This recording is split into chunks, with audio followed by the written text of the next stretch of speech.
Oke, Assalamualaikum warahmatullahi wabarakatuh. Di video kali ini aku akan membahas tentang apa itu RUU PKS yang sedang rame-ramenya dibicarakan di media sosial, media koran, media TV maupun media mana-mana tentang RUU PKS. Oke, pertama-tama kita harus mengetahui apa itu pengertiannya. Dari pengertiannya sendiri, RUU PKS atau penghapusan kekerasan seksual merupakan rancangan payung hukum untuk mencegah dan melindungi korban kekerasan seksual. RUU ini atau rancangan undang-undang ini sudah masuk dalam prolegnas prioritas sejak 2016 lalu. Rancangan undang-undang tersebut mengatur 9 tindak kekerasan seksual yang akan dipidana, yang sebagiannya tidak diatur dalam KUHP atau aturan perundang-undangan yang lain. Kita hanya membahas singkat saja di sini, tidak terlalu mendalami.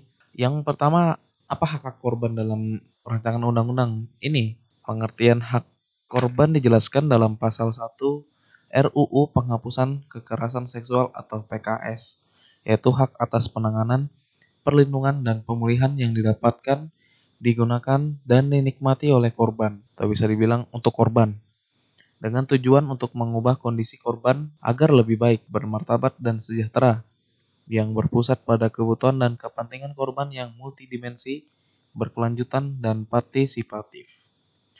RUU PKS menuntut negara menunaikan kewajibannya untuk memenuhi hak-hak korban berupa penetapan kebijakan di tingkat nasional dan daerah untuk penanganan, perlindungan, dan pemulihan korban dan keluarga yang terintegrasi dalam pengelolaan internal lembaga negara yang terkait. Negara juga berkewajiban untuk mengalokasikan biaya pemenuhan hak-hak korban dalam anggaran pendapatan dan belanja nasional atau APBN. Selain itu, negara juga berkewajiban menguatkan peran dan tanggung jawab keluarga, komunitas, masyarakat, dan korporasi dalam penyelenggaraan pemenuhan hak-hak untuk korban.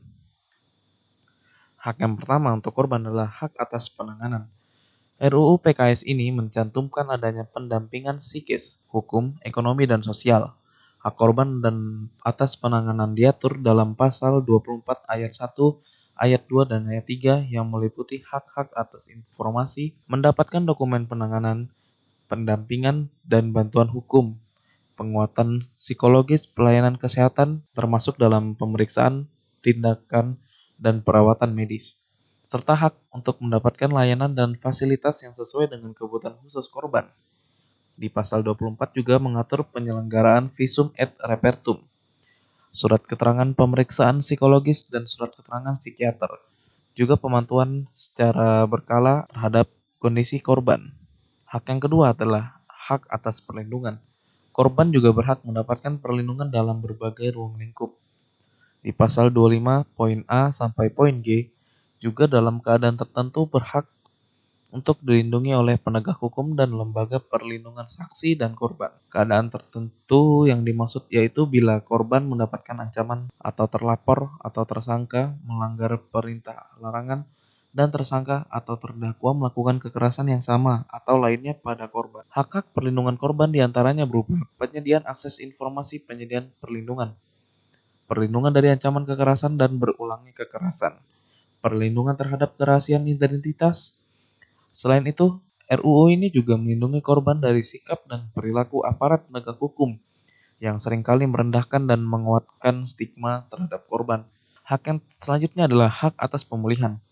Hak atas pemulihan diatur dalam 6 pasal, yakni pasal 27 hingga pasal 32, yang meliputi pemulihan fisik, psikologis, ekonomi, sosial, dan budaya, serta restitusi. Pemulihan dilakukan sebelum, selama, dan setelah proses peradilan. Pemulihan sebelum dan selama proses peradilan terdiri dari 12 bentuk. Di antaranya penyediaan layanan kesehatan, pemulihan fisik, penguatan psikologis korban secara berkala, pemberian informasi tentang hak korban dan proses peradilan, penyediaan tempat tinggal yang layak dan aman, dan pendampingan hukum. Pemulihan setelah proses peradilan meliputi 9 bentuk.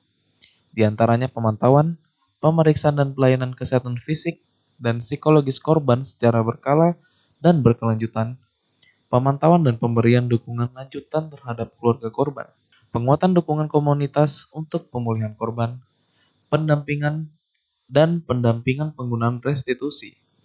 Pengawasan dan penyelenggaraan pemulihan diatur dalam pasal 32 ayat 1, yakni oleh kementerian yang menyelenggarakan urusan di bidang sosial. Oke, itu saja video kali ini tentang pembahasan tentang RUU PKS atau RUU penghapusan kekerasan seksual yang sedang ramai dibicarakan di mana-mana di media, di banyak media-media massa, media online, media sosial, dan dimanapun itu. Oke, jangan lupa like, comment, dan subscribe channel ini agar kalian mendapatkan penjelasan dan pemahaman tentang undang-undang atau rancangan undang-undang atau semua hal yang berkaitan dengan hukum, agar kita semua sama-sama belajar dan tidak mudah dibodohi oleh orang yang lebih mengerti tentang hukum daripada kita.